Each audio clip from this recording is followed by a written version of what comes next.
Ay, mis hijos, tomen aire conmigo, inhalen ese aroma a tierra mojada y a leña vieja que sale de mis recuerdos, porque lo que voy a desenterrar hoy no es una historia de flores y mariposas, es una historia de espinas, de sombras y de un fuego que ardió en medio de la nieve. Me llamo Clara, hoy tengo 78 años y vivo en una casita pequeña, lejos de todo, donde el único juez de mis actos es el viento que baja de la montaña. Pero hace 18 años yo era una mujer diferente. O quizás era la misma mujer, pero atrapada en una cárcel que yo misma había construido durante 6 décadas. ¿Saben lo que es llegar a los 60 años sin haber sido tocada por un hombre? No hablo de falta de oportunidades, no. En mi juventud, allá por los años 60, yo era lo que en el pueblo llamaban una mujer de buena madera. Tenía el cabello negro como el ala de un cuervo y unos ojos verdes que, según decía el cartero, podían detener el tiempo. Pero yo tenía miedo, un miedo heredado, un miedo que mi madre me inyectó en la sangre desde que era niña. Clara, me decía ella mientras me peinaba con violencia, los hombres son lobos que buscan devorar la luz de las mujeres. Quédate sola, quédate limpia y Dios te recompensará. Y yo le creí. Ay, ¿cómo le creí? Pasé mis 20, mis 30 y mis 40 años viendo cómo mis amigas se casaban, tenían hijos, sufrían por infidelidades o reían por caricias que yo no entendía. Yo me quedé en la finca, cuidando a mis padres hasta que la tierra se los tragó. Me volví experta en el silencio. El silencio, mis amores, es un tejido que se va volviendo más grueso con el tiempo. Al principio es un velo, pero a los 60 años es un muro de granito. Yo era virgen, una palabra que a los 60 suena ridícula, casi como un chiste de mal gusto. Era una reliquia viviente, pero por dentro, mis cielos, por dentro, yo era un volcán dormido bajo una capa de ceniza fría. No sentía deseo porque no sabía lo que era, solo sentía una pesadez en el pecho, una soledad que me hacía doler los huesos cada vez que el sol se ocultaba tras el cerro. Entonces, la vida me trajo a Julián. Julián no era de mi sangre, pero era mi nieto de alma, mi única hermana, que se fue a la ciudad y murió joven de una enfermedad terrible. Tuvo una hija. Esa hija, mi sobrina, se perdió en los vicios y en las malas compañías. Un día, hace muchos años, ella llegó a la finca con un bultito en los brazos, un niño de apenas 2 años, con los ojos más tristes que he visto en un ser humano. Tía Clara, no puedo cuidarlo, quédese con él o lo dejo en la carretera, me dijo. Y yo, que nunca había tenido nada propio, lo tomé. Julián creció conmigo. Yo le enseñé a caminar entre los surcos de maíz, le enseñé el nombre de los pájaros y le curé las raspaduras de las rodillas con ungüento de árnica. Él me decía, abuela, y para mí, él era el hijo que nunca tuve, el nieto que el destino me envió para que mi soledad no fuera tan absoluta. Pero el tiempo, ese animal que nunca descansa, hizo que Julián creciera, y creció como crecen los árboles en la sierra, fuerte, alto, con una presencia que llenaba cada rincón de la casa. Cuando Julián cumplió 18 años, algo cambió en el aire de la finca. Ya no era el niño que me pedía cuentos antes de dormir, era un hombre con una voz profunda que hacía vibrar los cristales de las ventanas y con una mirada que, de repente, empezó a posarse en mí de una forma que yo no sabía interpretar. Él se había vuelto mi protector. Yo ya estaba cerca de los 60. Mis rodillas empezaban a fallar y el trabajo en el campo era demasiado para una mujer sola. Julián se encargaba de todo. Lo veía desde la ventana de la cocina mientras él cortaba leña. Lo veía sudar bajo el sol. Veía cómo sus hombros se habían ensanchado y cómo manejaba el hacha con una precisión que me daba escalofríos. Y yo, que nunca había sentido nada, empecé a sentir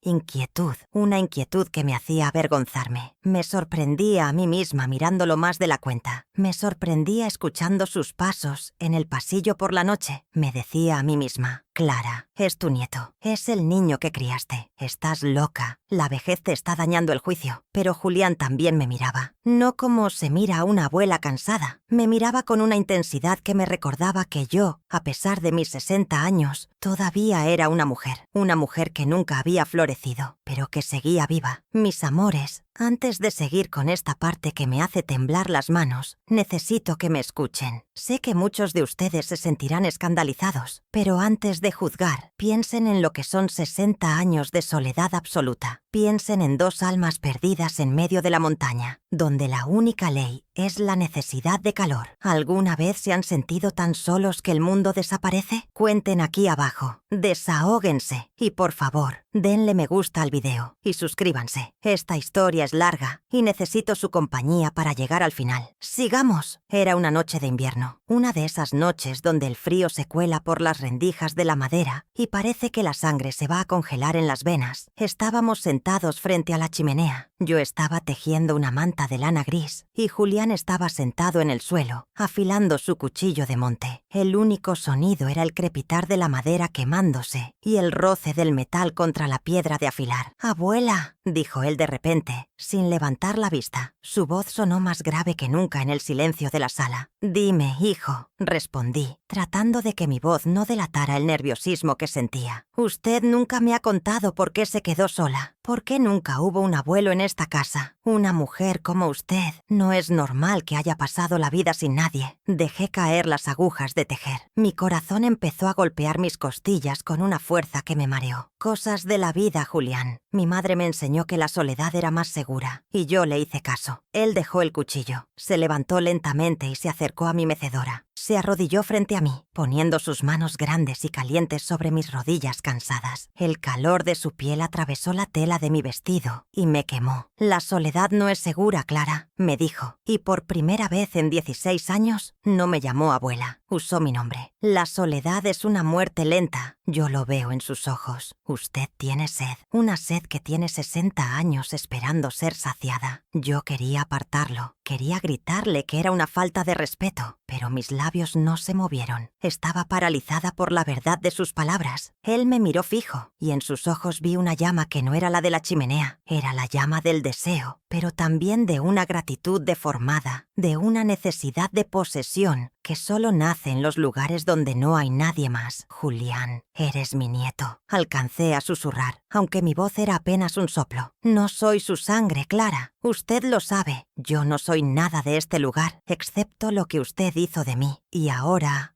quiero devolverle un poco de la vida que usted me dio. Quiero que sepa lo que es ser una mujer antes de que se haga más tarde». Se acercó a mi rostro. Podía oler el tabaco, el sudor limpio y el aroma del bosque que siempre lo acompañaba. Mi mente gritaba «pecado», pero mi cuerpo, ese traidor que había guardado silencio por 60 años, soltó un suspiro de rendición. Cuando Julián pronunció mi nombre así, Clara, sin el título de abuela, sentí que la tierra se abría bajo mi mecedora. Fue como si un rayo hubiera golpeado el pararrayos de la finca y toda la electricidad hubiera bajado de golpe hasta mis pies. No podía moverme. Mis manos, nudosas por el frío y los años, se quedaron atrapadas bajo las suyas. Eran manos de hombre, mis vidas, manos que conocían el peso del hacha y la resistencia de la tierra. Y en ese momento, esas manos eran lo único que me mantenía unida al mundo de los vivos. «Julián, detente», dije, pero mi voz no tenía fuerza. No era una orden, era un ruego de alguien que tiene miedo de ser salvado. «No voy a detenerme, Clara», susurró él, acercándose tanto que sentí el vaho de su aliento en mi mejilla. He pasado noches enteras escuchándola suspirar desde el otro lado de la pared. He pasado años viendo cómo se marchita sin que nadie le diga lo hermosa que es. ¿Cree que no me doy cuenta de cómo me mira cuando creo que no la veo? Me sentí desnuda antes de que me quitara la primera prenda. La vergüenza me quemaba la cara, pero era una vergüenza mezclada con una curiosidad tan antigua como el mundo. Él me levantó de la mecedora con una suavidad que me hizo sentir de cristal. Me llevó hacia mi habitación, ese cuarto oscuro, donde solo había vivido la castidad, el rosario y el olor a lavanda seca. La cama crujió bajo nuestro peso. Yo temblaba. Temblaba por el frío, por el pecado, pero sobre todo por la ignorancia. A los 60 años, yo era una niña en el cuerpo de una mujer mayor. No sabía dónde poner las manos, no sabía cómo respirar. Julián, con esa paciencia que solo tienen los que saben que ya ganaron la batalla, empezó a desabotonar mi vestido de lana. Cada botón que cedía era un año de mi vida que se desmoronaba. El año de mis 15, cuando el hijo del alcalde me miró y yo bajé la vista. El año de mis 30, cuando mi madre me dijo que el placer era un invento del demonio. Todo se iba al suelo con la ropa. Cuando mi piel finalmente sintió el aire frío de la habitación, quise cubrirme con las sábanas, pero él me detuvo. «Mírese, Clara», me dijo encendiendo una pequeña vela en la mesita de noche. «Usted es una obra de Dios que el tiempo no ha podido destruir.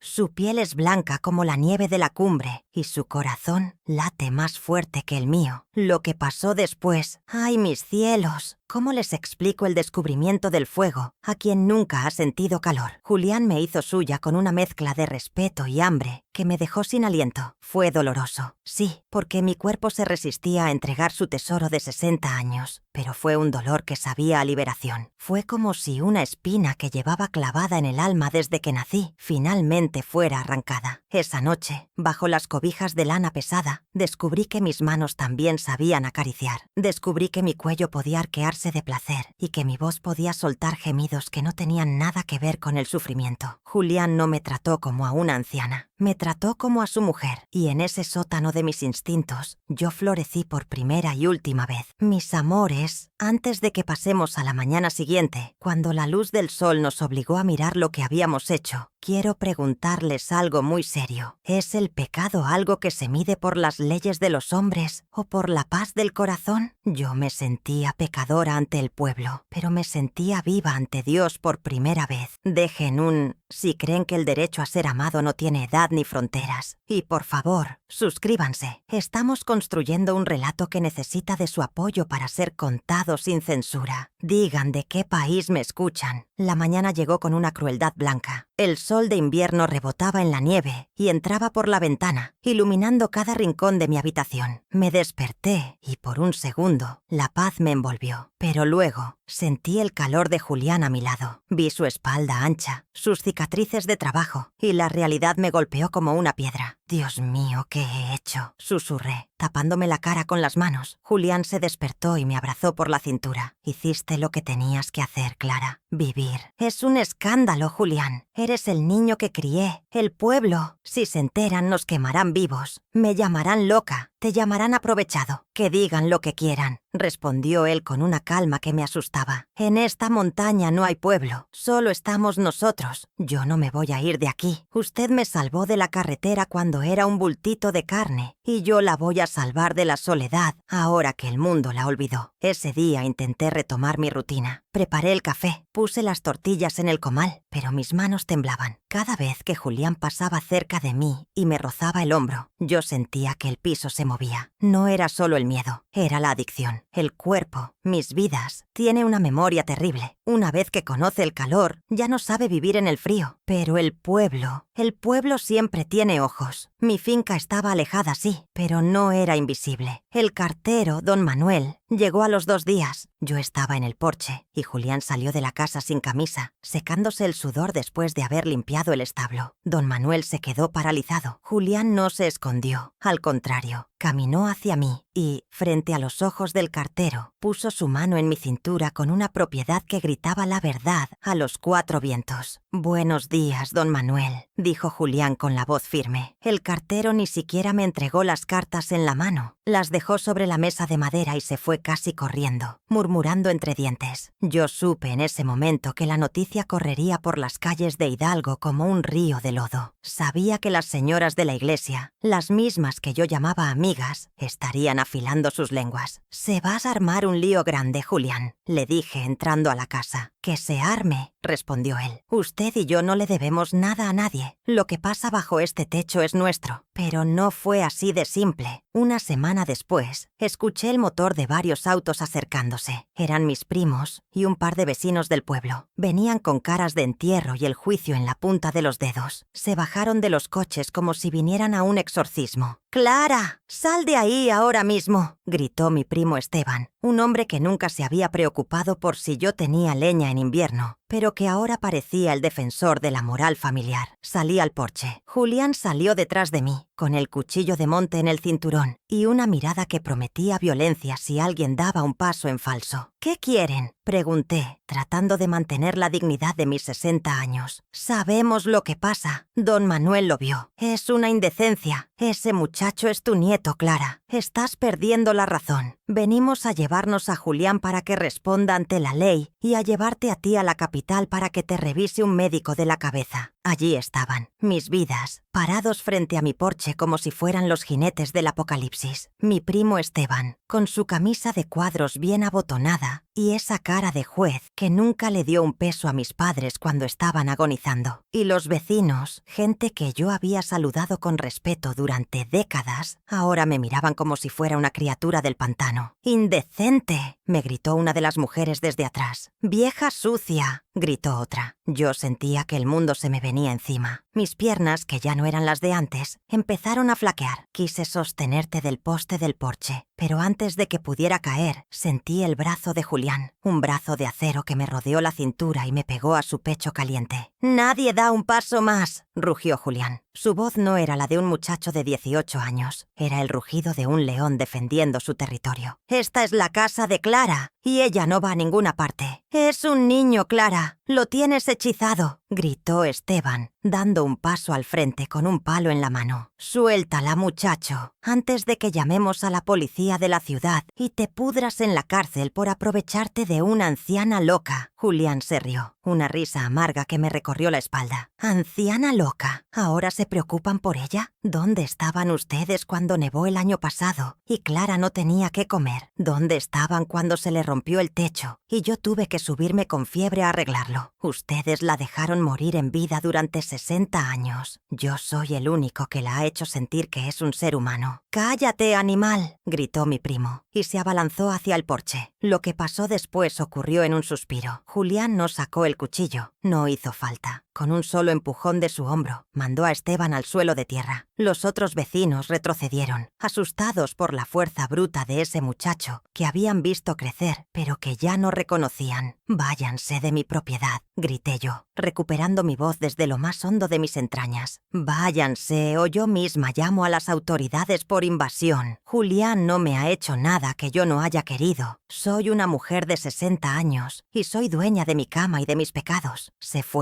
Se fueron maldiciendo, echando pestes, prometiendo que el cura me excomulgaría y que nadie volvería a comprarme ni un grano de maíz. Se fueron, pero el silencio que dejaron era un silencio de muerte. El pueblo nos había cortado el suministro de humanidad. Estábamos solos, Julián y yo contra el resto del mundo. Entramos en la casa y Julián cerró la puerta con llave. La trancó con la misma barra de madera que usábamos para las tormentas. Me miró y sus ojos estaban rojos de rabia, pero también de una angustia que me partió el alma. «Ya no hay vuelta atrás, Clara», susurró, sentándose en el suelo de la sala, derrotado. «Ahora solo nos tenemos el uno al otro. Mis amores, antes de que les cuente cómo pasamos esos meses de aislamiento total, donde el hambre empezó a rondar la puerta, pero el deseo nos mantenía calientes, quiero hacerles una pregunta de esas que duelen. ¿Qué es peor? ¿Vivir una mentira aceptada por todos o vivir una verdad que todos odian? Dejen su comentario con la palabra valiente si creen que enfrentarse a la familia es el precio de la libertad. Y por favor, denle me gusta y suscríbanse. Mi historia es el eco de todas las mujeres que callaron por miedo al qué dirán. No me dejen sola. A partir de ese día, nuestra vida se convirtió en un asedio. Nadie subía a la finca. En el mercado del pueblo, cuando Julián bajaba a comprar lo básico, no le vendían. Tenía que viajar al pueblo vecino, a 3 horas de camino, para conseguir harina, sal y aceite. La gente le gritaba cosas por el camino, le tiraban piedras a la camioneta vieja. Se volvió un hombre huraño, violento en sus silencios. Pero conmigo,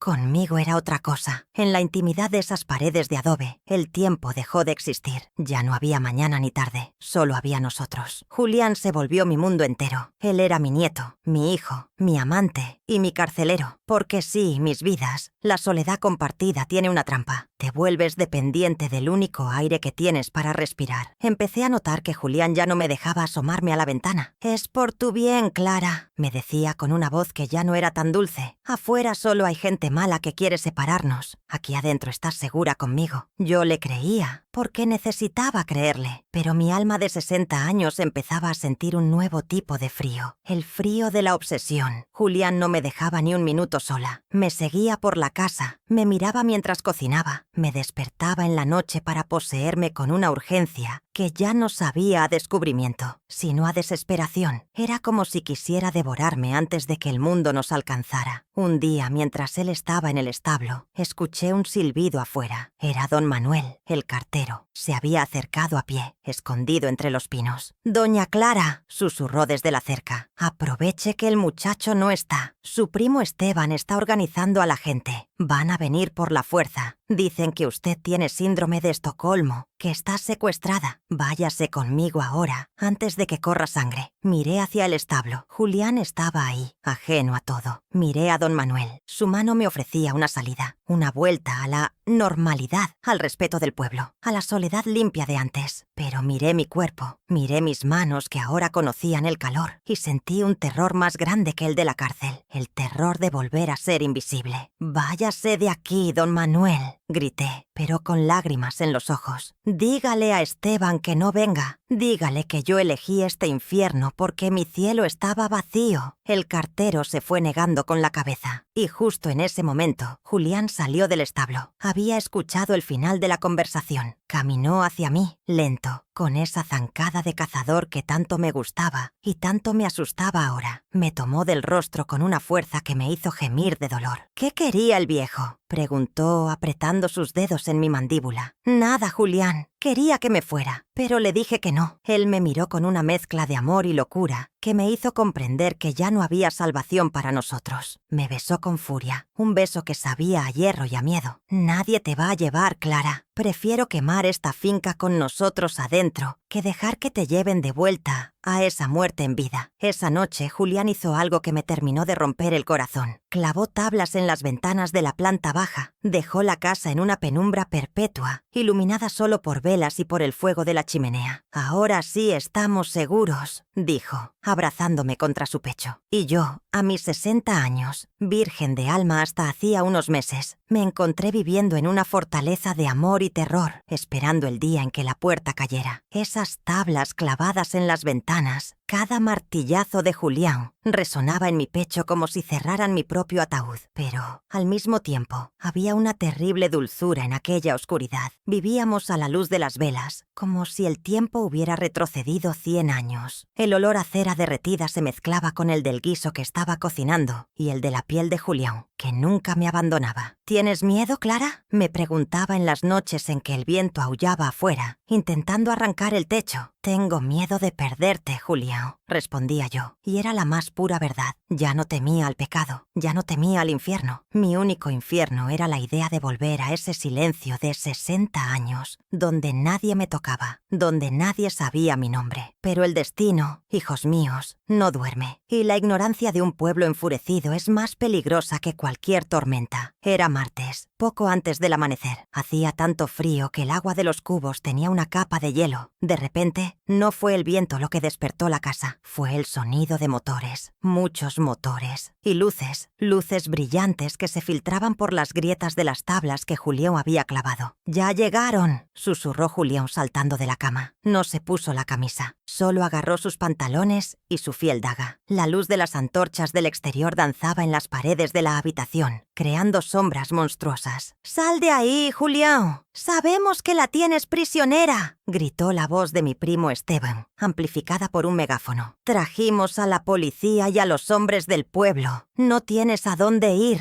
Corrí a la sala, temblando, con el chal apretado contra el pecho. Julián estaba junto a la puerta, mirando por un agujero. Su rostro se transformó. Ya no era mi nieto, ya no era mi amante. Era un animal acorralado, listo para matar o ser asesinado. «Julián, por favor, abre la puerta. Hablemos con ellos». Te lo explicaré, supliqué, agarrándolo del brazo. No hay nada que explicarle a alguien con el corazón lleno de barro, Clara, dijo, volviéndose hacia mí. Sus ojos brillaban con una tristeza infinita. No quieren tu felicidad. Quieren que tu cuerpo vuelva a ese lugar miserable, muerto por dentro, para poder dormir tranquilos con tu moral de plástico. Amor mío, interrumpo este momento para preguntarles, ¿qué harían? ¿Renunciarían al amor de su vida para salvar su propio pellejo o lucharían hasta el final, aún sabiendo que el mundo entero está en su contra? Dejen en los comentarios si sienten el dolor de Clara en este momento. Y por favor, suscríbanse y denle a me gusta. Estamos llegando al clímax de una historia nunca antes contada con tanta crudeza. Dime, ¿crees que Julián estaba protegiendo o poseyendo? De repente, un estruendo. Una enorme roca atravesó el tablero de una de las ventanas del salón. Luego otra. Y el olor, un olor que conocía bien, pero que nunca esperé oler dentro de la casa. Queroseno. ¡Van a quemar la casa!, grité, presa del pánico. ¡Salgan ya, o le prenderemos fuego a todo!, gritaron afuera. El odio había cegado a la gente. Para ellos, nuestra unión era una mancha que solo el fuego podía limpiar. No vieron a una mujer de 60 años experimentando su primer amor. Vieron un demonio que necesitaba ser purgado. Julián me miró. En ese momento, el tiempo se detuvo. Se acercó, me tomó la cara entre sus grandes manos, esas manos que me enseñaron todo lo que sabía sobre el placer, y me besó. Un beso con sabor a despedida, eternidad y sangre. Te quiero, Clara. Recuérdalo cuando vuelva a brillar el sol, susurró. Antes de que pudiera detenerlo, arrancó la tranca de madera de la puerta y la abrió de golpe. La luz de los faroles y las antorchas me cegó por un segundo. Julián salió al porche, con el torso desnudo, desafiando a la multitud. «Aquí estoy, llévenme, pero no la toquen», rugió. Vi a mi primo Esteban avanzar con un trozo de madera. Vi a la policía intentando contener a la multitud, pero ya era demasiado tarde. Alguien, en medio del caos, disparó. No sé si fue la policía o algún vecino armado. El sonido del disparo resonó por las montañas, acallando los gritos. Vi a Julián vacilar. Me miró con una sonrisa triste en los labios. La sangre empezó a manchar su pecho. Ese pecho donde había reposado la cabeza durante tantas noches. Cayó de rodillas sobre la tierra fría, la misma tierra donde me había enseñado a sembrar maíz. «¡No!», grité, corriendo hacia él, sin importarme los policías que intentaban detenerme, sin importarme las señoras de la iglesia que miraban hacia otro lado. Me arrodillé a su lado, apoyando su cabeza en mi regazo. Su calor se desvanecía en la tierra helada. «Julián, hijo mío, mi amor, no me dejes, vives», susurró con su último aliento. «Te hice mujer, Clara». Y así, en mis brazos, a los 18 años, el chico que me dio la vida a los 60 se había ido. Cuando el cuerpo de Julián se terminó de enfriar en mi regazo, sentí que una parte de mí también se entregaba a la tierra. El pueblo celebró su victoria. Se sintieron héroes. Limpiaron la mancha. Separaron a la anciana víctima del muchacho perverso. Me llevaron a una clínica en la ciudad. Me llenaron de pastillas para que olvidara, para que mi mente borrara los rastros de su piel sobre la mía. Pero la memoria de la piel es más fuerte que cualquier medicina, mis amores. Pasé 2 años fuera de esta finca. Mi primo Esteban intentó venderla. Dijo que yo no era capaz de cuidarme sola. Pero ¿saben qué hice? Con la poca fuerza que me quedaba, busqué un abogado joven, uno que no conociera las historias del pueblo, y peleé por lo que era mío. Volví a los 62 años a esta casa vacía. El pueblo me recibió con un muro de hielo. Nadie me miraba, nadie me hablaba, pero yo ya conocía el silencio. Y esta vez, el silencio no estaba vacío, estaba lleno de recuerdos. Limpié la sangre del porche con mis propias manos. Volví a colocar los cristales de las ventanas que ellos rompieron. Y en la habitación donde Julián me hizo mujer, construí mi santuario. No es un altar con santos, mis cielos. Es un lugar donde guardo su camisa de cuadros, el olor del bosque que nunca se fue del todo, y la manta de lana que tejíamos aquella noche. Hoy, a mis 78 años, camino por la plaza del pueblo, y las nietas de aquellas mujeres que me gritaron «indecente» me miran con curiosidad. Algunas, las más valientes, se acercan a mi finca a escondidas para pedirme consejos. «Doña Clara», me dicen en susurros, «¿es verdad que el amor duele tanto?». Y yo les tomo las manos, estas manos que Julián besó una por una, y les digo, el amor no duele, hijas mías. Lo que duele es el miedo a vivirlo. Lo que duele es llegar a los 60 años con el alma intacta, pero el corazón seco. Muchos dirán que lo nuestro fue un pecado, un error de la soledad, una locura de la vejez. Que hablen. La gente que nunca ha tenido el valor de quemarse en una hoguera, siempre le tendrá miedo a la luz. Yo fui virgen hasta los 60 años porque el mundo me convenció de que mi cuerpo era un objeto de pecado y fui la mujer más amada del universo a los 61 porque un muchacho me vio como un ser humano antes de que fuera demasiado tarde. Mis guerreras, mis amores, hemos llegado al final de este viaje por mi memoria. He abierto mi baúl para ustedes porque no quiero que ninguna muera con el gemido atrapado en la garganta. Si mi historia les ha servido para entender que la vida es un suspiro y que el juicio de los demás no calienta la cama en invierno, entonces mi dolor ha valido la pena. Dejen un y comenten: Clara, yo te creo. Suscríbanse a este canal, porque aquí no contamos cuentos, contamos verdades que queman. Compartan este video con esa mujer que se siente vieja para volver a empezar. Díganle que Clara la espera en el próximo relato. A veces, en las noches de mucho frío, me siento en mi mecedora y cierro los ojos. Siento el roce de una mano grande en mi rodilla. Escucho una voz grave que me llama por mi nombre, sin títulos, sin edades. Clara. Y sonrío, porque aunque Julián esté bajo la tierra, él vive en cada latido de este corazón que él mismo despertó. No se conformen con las migajas, mis vidas. No dejen que los Esteban de su familia les digan cuándo es tiempo de apagarse. Mientras haya aliento, hay derecho al deseo. Mientras haya piel, hay derecho a la caricia. Yo moriré pronto, lo sé, pero moriré sabiendo a qué sabe la gloria. Moriré sabiendo que, aunque fue solo un instante, yo fui la dueña de mi propio destino. Gracias por acompañarme en estas horas de confesión. Gracias por no dejarme sola en este invierno. Únanse a nuestro grupo de WhatsApp en el enlace de la descripción, donde nos cuidamos entre todas, sin juicios y con mucho amor. Que Dios las bendiga y que nunca les falte el valor de abrir la puerta cuando el amor llame. No importa cuántas canas tengan en el cabello. Un beso eterno en el corazón de cada una. Hasta la próxima historia. M.